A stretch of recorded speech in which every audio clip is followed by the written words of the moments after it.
Hello po ma'am, pa-compute po. May hulog po ako last year 2024 po. July, August, September, October, November. Ngayon po 2025, April, May, June po. Ididi ko po October. Pa-compute po ma'am. Salamat. Thank you and God bless. Hi Beb, for today's video sasagutin natin yung concern ni Beb Iza. Beb, kung ididi mo po ay October 2025, para malaman kung ikaw ay qualified sa maternity benefits, i-exclude natin ang semester of contingency mo na mula July 2025 to December 2025.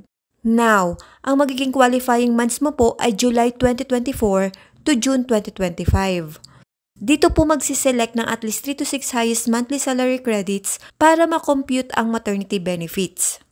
Nabanggit mo na may hulog ang July 2024, August, September, October, November, at ngayong April 2025, May, at June. So ito po yung magiging monthly salary credits or MSC. Next, magsiselect lang po ang SSS ng at least 3 to 6 highest monthly salary credits gaya nito.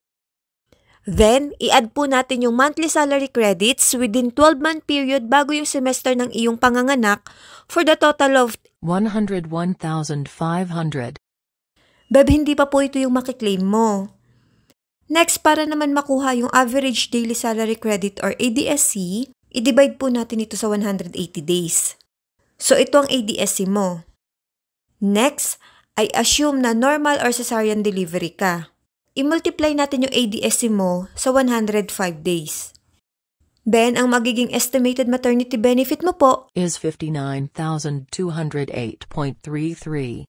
Ito po yung posibleng makuha mo sa SSS after mo pong manganak. Sana ay nasagot kong iyong katanungan. Thank you and God bless. Follow for more.